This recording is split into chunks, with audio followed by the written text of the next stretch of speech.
Okay, guys, this is the trout lily.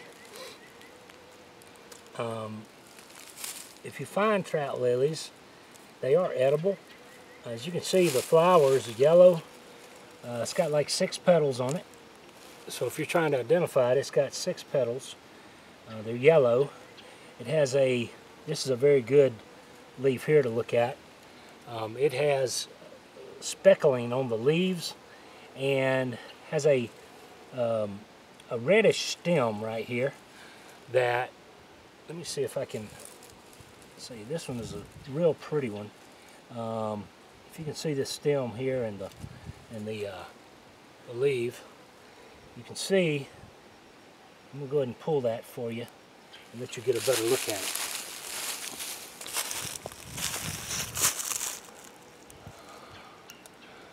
Okay, it's hard to see, I've got a good glare on my camera, but as you can see, the stem petal flowers here. Back it up a bit. It might be you might see that better. Alright, so that's what it looks like. It's got 6 petals. They close up at night, so you can't, they just kind of fold up and you can't really see them that well, but I hope that you can see this. It's a very pretty flower. You can see the markings on the base of the petals. Very beautiful. It's got the speckled brown looking colors in there, and that is also on the leaves, which are green, and I guess the trout lily name came from the coloration on a brook trout. So anyway, all of this is edible, the whole plant. So the flowers can just be eaten raw, of course. Kind of have a sweet taste to them.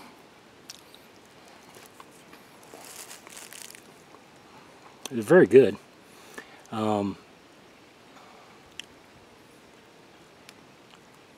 Now, what I'm going to do now is, though, there's a bulb that these things grow, that grows up from the ground. I'm going to dig a couple of those out and show them to you. So let me go a little deeper here.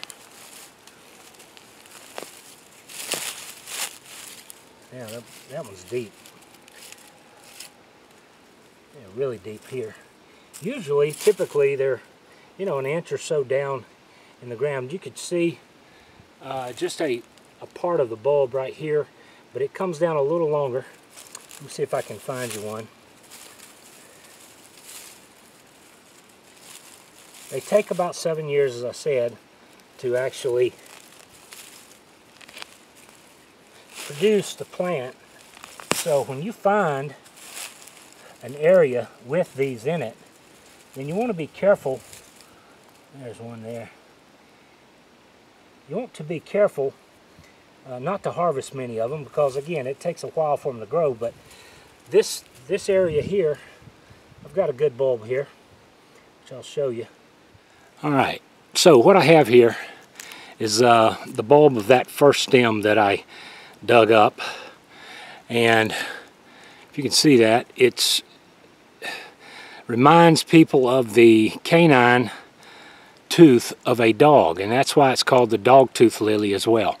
Not only is it called trout lily, dog-tooth lily, but it's got a little brown hole around the outside of the bulb. That hole is basically paper thin. Just peel that off, clean it up a bit, and it can be eaten raw. You could roast it in a pan. Of course, I like there's the inside of that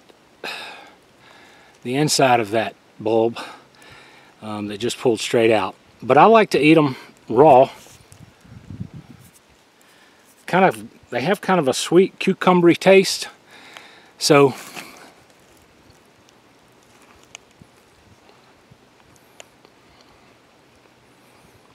earthy. But yeah, very good. As you can see, that's still part of the bulb that we harvested earlier. So you can pop that in your mouth as well. Got a good crunch to it. Good taste. Alright, so we're going to dig a few more up. I wanted to show you what they look like coming out of the soil. Again, it's the same area I've been digging. And we've got one right here. Let me see if you can see that. Right here. You can see the flower or the plant above ground. These two are kind of joined together. That is what it looks like when it is dug. We've got the two leaves here coming off, spine-like leaves. You can see the coloration on them. Gives a distinct color. It's got like a speckled brown and green on here. And again, the flower is edible, the leaves are edible, but the thing that I'm after today is the bulb. Now if you can see this, we've got the bulb exposed here. This is what it would look like once we pull it out. So what we're going to do is we're going to harvest just a few more of these and give it a roast. And we'll clean it up just a bit, throw it in a pan and roast it up. That's what they look like. Okay, this is what we have so far. And this is probably all I'll do today. But as you can see, we've got, I don't know, 8-10 bulbs. And what we'll do is wash these up, get the husks off the pods, and then we will take them up and roast them, see how they taste roasted. Alright, one thing I did want to mention is there's also something that you need to be aware of. For example, this is an immature plant with only one leaf. If you see one with one leaf, it's just an immature plant. It hasn't matured to the stage of flowering yet. So you want to try and leave those alone. This one came up in one of the other adult plants. So just leave those alone and let them grow. So we'll go ahead and wash these up.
So I've got some fatwood shavings, got a little bit of processed tulip poplar and cedar bark in there. I've got a little bit more cedar bark I'm going to process up. We're just going to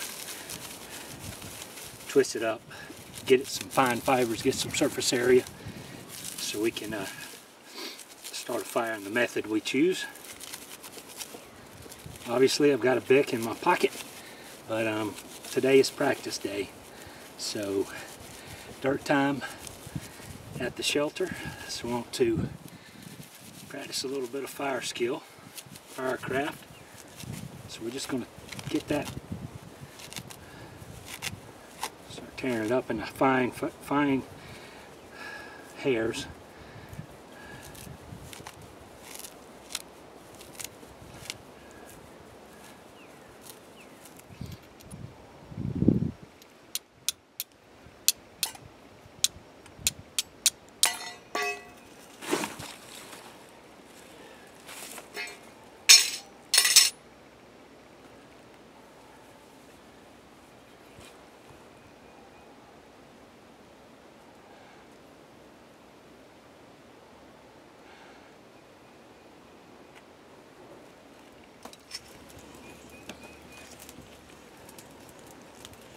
Okay, fire's going. I've just laid these these buds of that trout lily right here. Put them in this dish top. As you can see, we've got, oh, I don't know, about a dozen or so in there. We're going to roast these up and give them a taste test. Starting to roast them. Just going to brown them, kind of real slow. See how they do.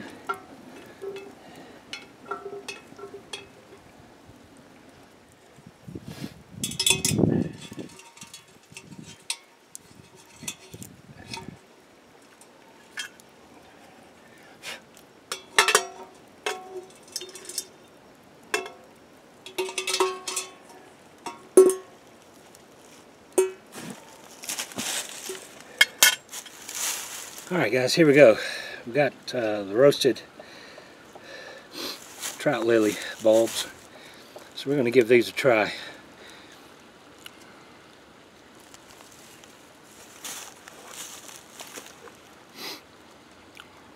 It's got a, it's almost like a roasted corn. It's a sweet corn. It's like, but it's crunchy. The ones that got really roasted well, crunchy like parched corn. So, and it actually has a similar taste to it. So, the ones that didn't get roasted as well, still not as crunchy, but they're and they have more of the flavor, I guess, to it. So, anyway, these can also be dried and crushed. And if you were to crush them into some kind of paste, and you could use that as a thickening agent for soups or stews. One other thing is, which I thought was interesting, was another, I've not tried this, but the leaf, according to Native American lore, you can chew these, spit the juices from the leaves back into pools of water as a fish attractant. I'll have to give that a shot. For women, Native American women, it's said that they also chewed these leaves when they did not want to conceive a baby. I guess it's some kind of like nature's natural birth control. If they did not want to get pregnant, they could chew on these leaves. The amount and dosage, I have no idea. But that's according to Native American lore. Another thing that the properties of this plant has is the Native Americans used it to make a tea out of to reduce fever. A poultice made out of this plant, the root, was used to also as a drawing property, similar to what much like plantain, I guess, because that's what I use as a drawing agent for any kind of bites, blisters, splinters. I can put a poultice of plantain on there, and it draws the venom, if it's a sting, right out. I've read that this plant was also used as a skin softener, and I'm not sure why, what the properties are behind it, but there are properties in it that is said to soften your skin. So ladies and guys, I guess if you're looking for soft skin, that might be a plant you could use. Also said to help with gout, and I'm sure with the same properties for drawing properties, those kinds of things, helping with swelling. This would, of course, help with gout. So, anyway, that's it on the trout lily, also called fawn lily, deer tongue, dog tooth, and of course you can see this does resemble a canine tooth of a dog. So that was one of the nicknames of this bulb, this plant, was the dog tooth. So anyway, hope you enjoyed it, and I'm going to eat the rest of these and piddle around out here at the shelter. Alright guys, thanks for watching, and keep doing the stuff of self-reliance.